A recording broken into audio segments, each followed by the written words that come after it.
Hai guys, kemarin aku ada bahas kan tentang menghadapi diri sendiri. Nah, kali ini aku bakalan ajak kalian melihat perjalanan spiritual aku. Bagaimana cara aku menghadapi diri aku sendiri. Sebelum aku mulai, aku mau bilang sama kalian yang belum berani menghadapi diri sendiri, bahwa dulu aku juga takut loh menghadapi diri aku sendiri. Aku takut melihat kerentanan aku takut mengakui perasaan aku sendiri. Aku tidak bisa mengekspresikan diri aku sehingga aku takut mengakui emosi-emosi apa aja yang ada di dalam diri aku. Oke, sekarang aku bakalan bagikan gimana cara aku menghadapi diri aku sendiri. Yang pertama itu aku mengamati diri aku. Kita sering banget kan mengamati orang lain, membaca bahasa tubuh orang lain, merasakan aura orang lain. Tapi kita jarang sekali melihat diri kita sendiri. Kenapa begitu? Karena lebih mudah membaca orang lain, melihat orang lain, melihat keburukan orang lain daripada bercermin kepada diri kita sendiri. Aku mulai dulu dari situ, yaitu mengamati diri aku sendiri. Dan yang kedua, setelah aku mengamati diri aku menyentuh berbagai luka aku. Nah, yang pertama tuh misalnya aku sentuh satu luka gitu. Pasti perih kan? Kayak kita bakalan flashback gitu ke momen dimana kita terluka. Nah, ketika aku flashback itu, aku catat apa yang aku rasakan. Sakitkah? Marahkah? Apapun aku catat. Setelah itu, aku tenangkan diri aku. Aku kasih ruang gitu. Aku kasih ruang untuk emosi aku keluar. Setelah melakukan hal itu, aku mulai membayangkan momen di mana aku tersakiti gitu.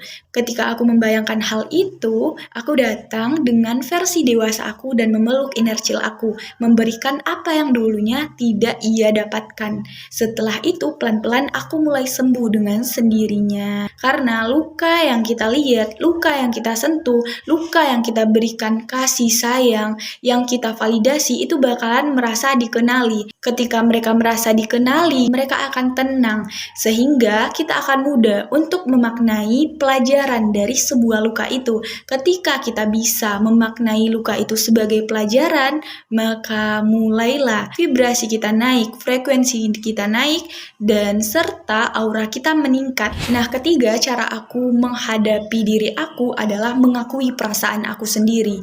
Perasaan apapun, mau itu perasaan cinta kepada seseorang, mau itu perasaan bersalah kepada diri sendiri, perasaan bersalah kepada orang lain, perasaan yang gak aku mau akui dulunya, aku mulai akui. Semuanya aku terima, aku catat satu persatu. Oke, aku ternyata salah di bagian ini. Oke, ternyata aku pernah melukai orang ini. Ternyata aku pernah disakiti orang ini. Aku catat semuanya, lalu aku maafkan. Aku maafkan diri aku juga maafkan orang itu. Lalu pelan-pelan semuanya ikut berubah. Hati aku lebih tenang, hidup aku lebih damai, dan aku jadinya lebih fokus pada pertumbuhan diri aku, bukan hidup orang lain. Nah, dengan mengamati diri aku sendiri, aku juga melihat kerentanan, kerapuhan, kelebihan, dan kekuatan aku.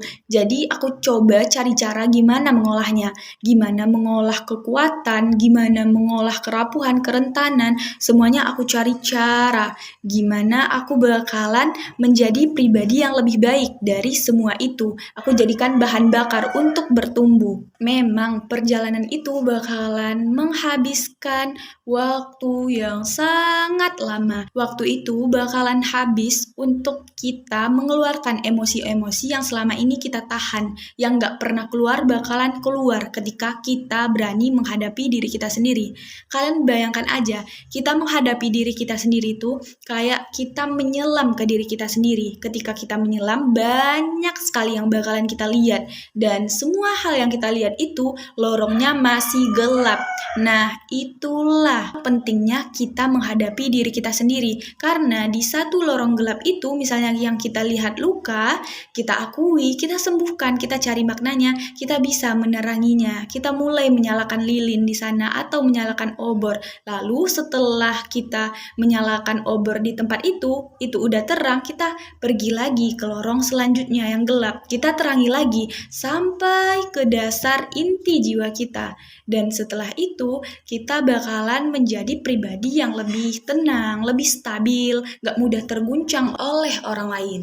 Menghadapi diri sendiri itu memang sulit luar biasa karena kita dipaksa untuk jujur, jujur mengakui perasaan kita, jujur dengan emosi-emosi kita. Tapi kalian harus tahu, emosi itu bukanlah musuh kita. Emosi itu cuma pesan yang ingin kita akui, yang ingin kita lihat ke dalam diri kita sendiri. Kalau emosi-emosi itu kita tolak, hidup kita bakalan macet pelan-pelan. Dan sebenarnya aku mau tekankan ini pada laki-laki. Laki-laki yang dipaksa selalu kuat dari kecil. Laki-laki yang kadang gak pernah dikasih ruang untuk mengekspresikan diri mereka sendiri. Laki-laki yang kalau sedih malah dianggap drama. Padahal kalian laki-laki juga manusia. Kalian punya perasaan. Kalian bukan robot. Kalian bukan patung yang gak punya perasaan, yang gak punya emosi.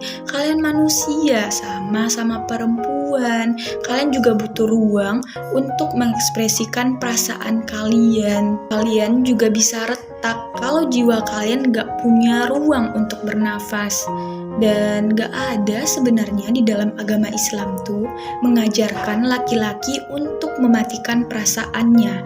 Yang mengajarkan laki-laki untuk mematikan perasaannya cuman budaya yang melanggengkan ajaran yang gak murni dari agama Islam. Budaya yang terus diulang-ulang sampai terdengar di telinga seperti kebenaran, padahal itu bukan kebenaran sama sekali.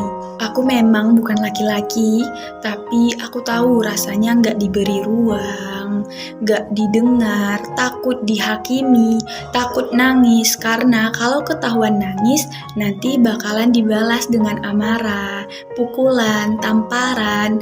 Takut kalau aku bersuara, menyuarakan kebenaran, menyuarakan isi hati aku, nanti bakalan dianggap pembangkang, gak tahu diri. Aku tahu rasanya, tapi hidup gak memberi kita banyak pilihan. Hidup cuma memberi kita 2 pilihan. Kita mau bertumbuh dari luka, atau kita mau hancur karena luka. Dan kita juga nggak bisa menyalahkan siapapun untuk luka itu. Karena kalau kita mau menyalahkan orang sekitar kita, kita mau menyalahkan orang tua kita nggak bisa. Karena dulunya mereka juga anak kecil yang nggak tahu apa-apa. Mereka dulunya juga anak kecil yang disakiti, yang nggak didengar, yang suaranya dibungkam, yang kadang diabaikan. Mereka sama kita, dan mereka juga hidup di dunia ini untuk pertama kalinya. Jadi daripada menyalahkan, daripada menuntut keadilan, lebih baik kita memaafkan, lebih baik kita menciptakan keadilan itu untuk diri kita sendiri. Dan lebih baik lagi kita memberi ruang untuk suara kita didengar oleh diri kita sendiri, bukan meminta tempat kepada orang lain, bukan meminta ruang kepada orang lain, tapi kita bangun ke dalam diri kita sendiri. Kita jadi rumah untuk diri kita sendiri. Dan yang terakhir, aku mau bilang sama kalian bahwa untuk menghadapi diri sendiri itu, kita nggak perlu tiba-tiba langsung jadi bijak. Kita nggak perlu tiba-tiba langsung jadi kuat. Kita hanya perlu pelan-pelan menghadapi diri kita, pelan-pelan menghargai diri kita, pelan-pelan menyembuhkan luka kita, karena di balik semua keberantakan itu ada bagian diri kita, ada jiwa kita yang selalu menunggu untuk kita akui, untuk kita lihat, dan untuk kita mengerti. Dan kalau kalian masih takut menghadapi diri kalian sendiri, tenang aja, aku ada di sini. Aku bakalan selalu kasih kalian cermin untuk melihat diri kalian sendiri.